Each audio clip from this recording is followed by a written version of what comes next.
despite the fact that it's something done quite a lot, I really enjoy films where Santa Claus is facing a court case and legal action. Mainly, that all comes off of the back of the success of Miracle on 34th Street. A lot of films kind of go down the same route of trying to prove he is Santa.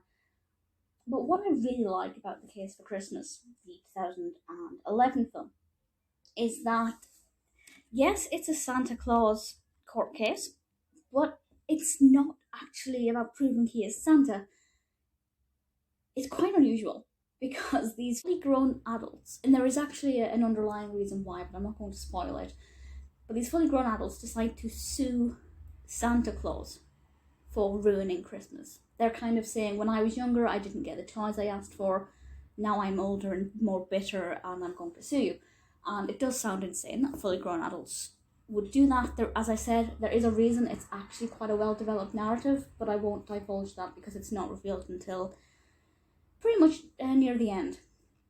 And because this is a Hallmark film, we do have the traditional setup of a father on his own looking after his young daughter, and she is brilliant. Lily is played by Helen Colliander, and she is an absolute delight to watch. Really brilliant.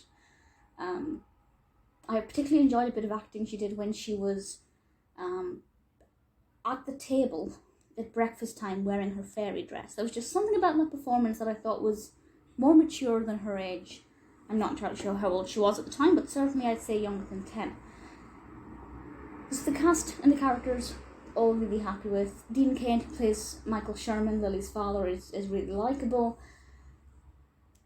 Kringle is played by George Buza, and he is the embodiment of Kringle. He completely suits this visually. He gives off this warm charm that is just exactly what I would have imagined for Santa Claus.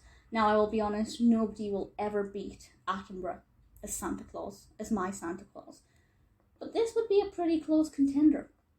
And I like the fact that he's actually gone from the North Pole to America for this court case. Now, I don't know what would have happened, because basically what happened is the papers were served, they had to be hand-delivered to Santa in the North Pole, and the person delivering them obviously didn't expect to actually find a man dressed as a typical Santa in a workshop in the North Pole. They were just going to say they'd tried and they were unable to locate this Santa. But he finds him, and obviously only Lily is kind of the person who believes that he is the real Santa. But still, Michael takes on the case, and it's not without its hiccups. And I'm not going to say how it unfolds or how it concludes, but I'll say that it's jolly good fun. It's a little tense at times. It's not 100% predictable. And it's directed by Timothy Bond, and from start to finish, it flows very well. It's very well shot. Nothing groundbreaking or incredible. In the courtroom scenes, I feel like a few more facial close-ups would have been beneficial. But ultimately, I think it worked very well, and I was very pleased with how the narrative developed, and very pleased that they managed to give a reason for why these fully grown adults were trying to sue Santa Claus. Again, won't say what it is, but hopefully that might whet your appetite and see if you want to see it.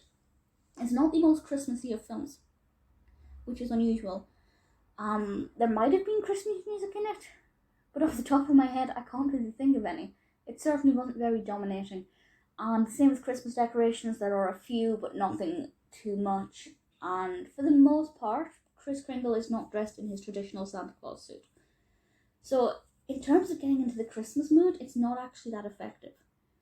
But with regards to it being a fun and slightly unpredictable narrative that's quite joyful to watch, I'd say it's a pretty good one to go for. I thoroughly enjoyed it. It's not as cliche as a lot of other films that seem to take inspiration from Miracle on 34th Street. Obviously, there are many Santa Claus court case films. This one is not my favourite because Miracle on 34th Street always will be, but definitely in the top 5.